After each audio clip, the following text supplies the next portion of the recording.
Sioux City. It's great to be back. Yes. Are you ready to brave the frigid temperatures? You know, you have an opportunity to make your voice heard tonight. Before I get going, I want to invite a couple friends up, say a few things. We got some friends. Please sit down. Please sit down. We got some friends who, you know, I look around Washington and it's like, oh my gosh, you know, Republicans promise all this stuff, they never deliver, and a lot of these guys campaign one way, then they get up there and they're part of the swamp. But we do have some fighters there. We've got some people that are digging in. And yes, they represent their district, but they are fighting for your values here in Northwest Iowa. And we have Chip Roy from Texas, and we have Tom Massey from Kentucky. So I want them to come up, say a few things, and I'll say a few things. So, thank you, Governor. Listen, when I first got elected to Congress in 2012, I took some controversial votes, and my mom saw all the bad media, and she said, "Are you making any friends up there?"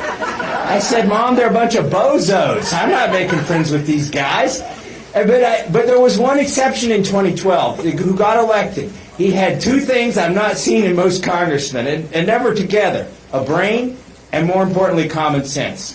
So I hung out with this guy, Ron DeSantis. My mom approves of him, okay? And then, you know, we would go out to eat, and we'd get a hamburger. We didn't go have champagne and put on tuxedos. We went and did our jobs. And I saw this guy do his job for 6 years there, and then he went and got elected to governor. And, you know, I opposed the CARES Act, the $2 trillion bill that caused inflation, shortages, and all of that. You know, and it funded the mail-in ballots. Trump was screaming at me, mad at me, for going against the CARES Act. But this guy called me up and said I was doing the right thing, and he was going to fight COVID tyranny in Florida, and he didn't care if it was unpopular because he knew it was the right thing. And he said, in 2 years, you know what, I think they'll see that we were right, and that's why I'm doing it. Amen.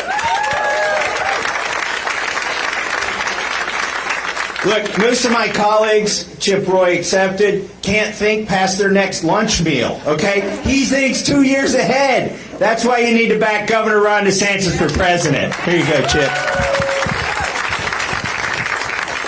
Hey, y'all, thanks for being out here. Thanks for being here for Governor Ron DeSantis. I've been so proud to travel across Iowa this week campaigning for him. I came up here in December with my 14-year-old son, my 12-year-old daughter, Virginia. They wanted to be up here this weekend, but their 4-H fair was this weekend. And they've been doing goats all year, and my son Charlie won on Friday. So he won his goat show on Friday. But they couldn't be here. But my daughter, I sent her a picture of 22 below zero, and she goes, "That's real?" We don't have that in Austin, Texas. But I'm so proud to be going across the state. I came up here, actually flew from D.C., went to St. Louis, and our flight was canceled to Des Moines. That was Thursday night. Got a rental car, drove 8 hours through the blizzard to get to Des Moines 5 a.m.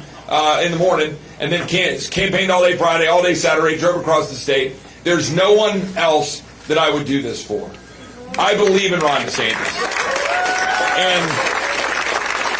And I know a lot of you in this room believe in him, and I just want to be very quick, I'm going to turn it over to him. I'm asking you to do what we can't do. I'm asking you to set the stage for this country, to give this country the choice of a man like Ron DeSantis, who put on the uniform and served in the United States Navy, is someone that my 14-year-old and my 12-year-old can look up to, can be proud of, can follow and emulate in the Oval Office, and someone who will deliver from top to bottom. When this country was shut down, when Anthony Fauci was empowered, when our kids weren't able to go to school, when loved ones couldn't go to hospitals and see their loved ones because, unfortunately, the former president, who I supported in 16 and in 20, because he was the man for 2016, he was the man to shine a spotlight on the swamp. But in 2024, the man to meet the moment, the man at this point, when we have a time for choosing for our kids and our grandkids, that man is Governor Ron DeSantis from Florida. Thank you. Thanks so much. Well, we're looking forward to tonight. You know, there's probably sightings of Floridians in northwest Iowa in January are probably usually few and far between. No, normally we enjoy being in Florida in the winter, and I know a lot of people from the Midwest are down in Florida to escape the winter, but I'm happy to be doing this. I mean, I think the future of the country is important. I was, a week and a half ago, was like in the 20s. I'm like, look, I'm from Florida, but I can handle this. I mean, just wait till you see what's going to happen. So it's definitely cold. My kids, actually, they're first grade, kindergarten, and pre-K3, they had never seen snow until about a month ago here in Sioux City.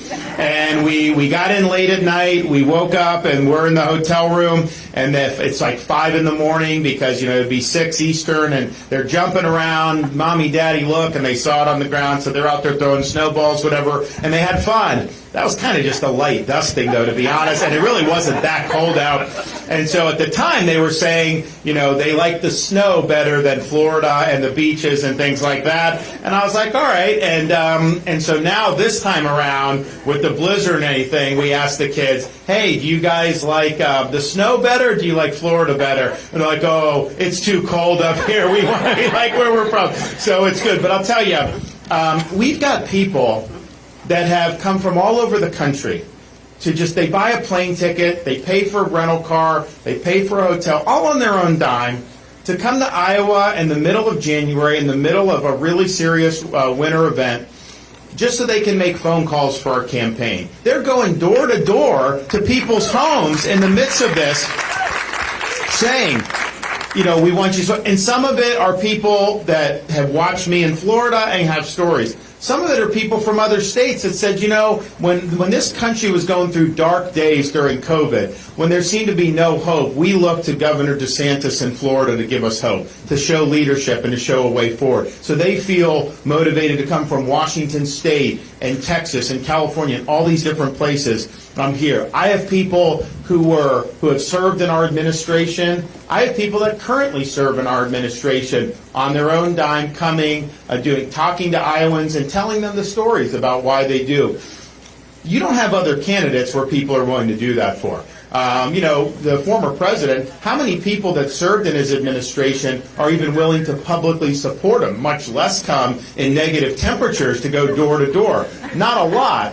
Whereas with us, this is what they want to do. So I think that shows the type of leadership we provided. If they feel strongly enough to do that. Now, I'll tell you, there's Iowans that still haven't made up their minds yet.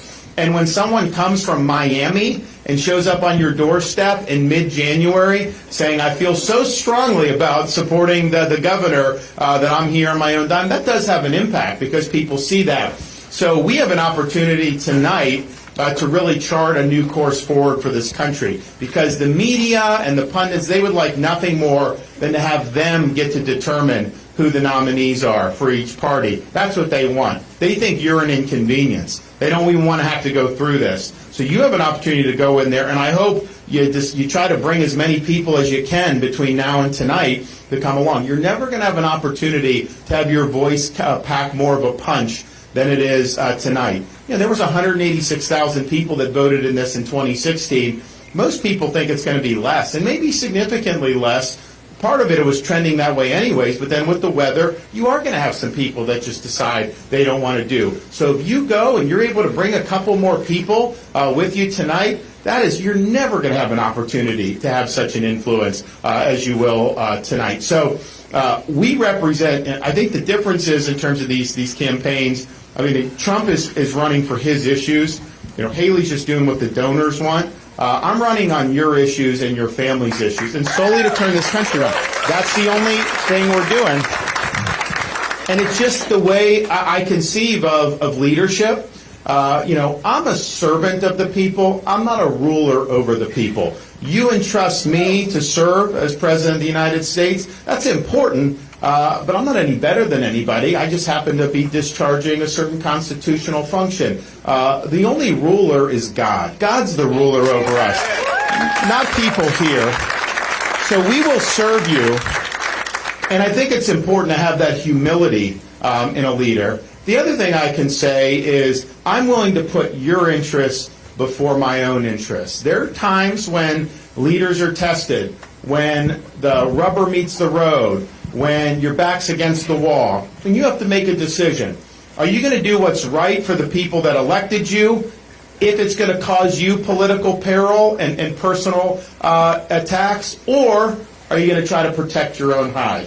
And, Thomas mentioned COVID. He went up and stood and objected to something that now we look back and acknowledge was a disaster. But at the time, he was one of the only ones that was willing to say anything. He got hit, he got hammered, but he was willing to do the right thing. Same with me in Florida. We were doing things. We're not going to force masks. We're not going to have kids out of school. We're not going to do all those things. I was getting pilloried. I was getting hammered. A lot of people said, oh, you're throwing away your political future and all this stuff. But, a leader's got to care more about protecting the freedoms and the jobs of the people he represents than he does about protecting his own political hide.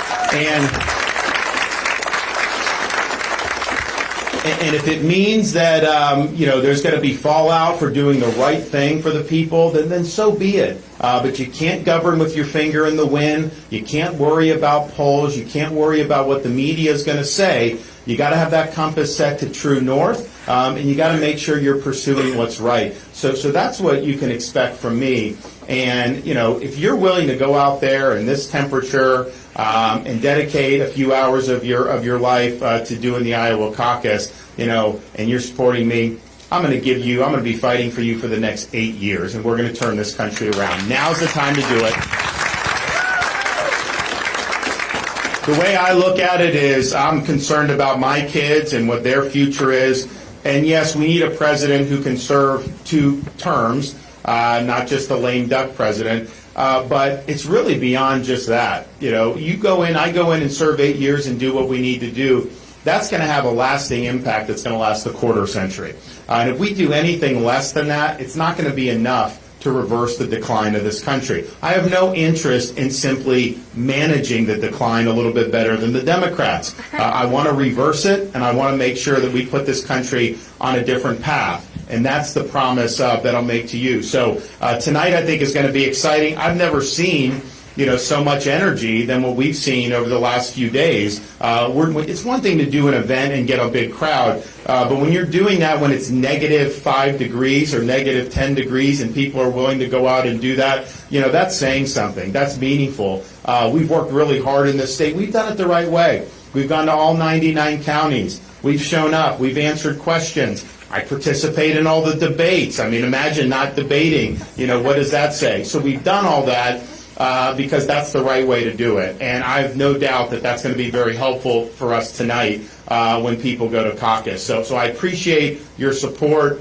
We still got people banging on the doors right now all across Iowa. People are making phone calls to everybody to make sure that you come and you turn out and you make your voice heard. When you get to that caucus site, be an advocate for us. There's people that haven't made a final decision right now. And I think it's meaningful if you say, you know what, I know the governor. He's the guy. People appreciate that. So thank you for what you're doing. Now's our time to seize the moment. We can sit there and complain about all this stuff going on with the country. When you have an opportunity to do something about it, you got to take the opportunity and you got to stand up and you got to fight. So now is our time to preserve what George Washington called the sacred fire of liberty. I've talked about this burning in Independence Hall when our founders wrote the Declaration of Independence. I've talked about it burning at the cemetery in Gettysburg when Lincoln gave the Gettysburg Address. I've talked about it burning in Normandy, France in 1944 when our band of brothers stormed the shores in World War II. I've talked about it burning at the foot of the Berlin Wall when President Reagan gave the speech saying, Mr. Gorbachev, tear down this wall. That sacred fire of liberty is going to be burning in Iowa tonight at all these caucus sites. And it's our responsibility to preserve it, and it's our responsibility to ensure that we are meeting our moment so that America remains the last best hope on earth. Thank you for your support, and let's go do this tonight. Thank you so much. Appreciate you.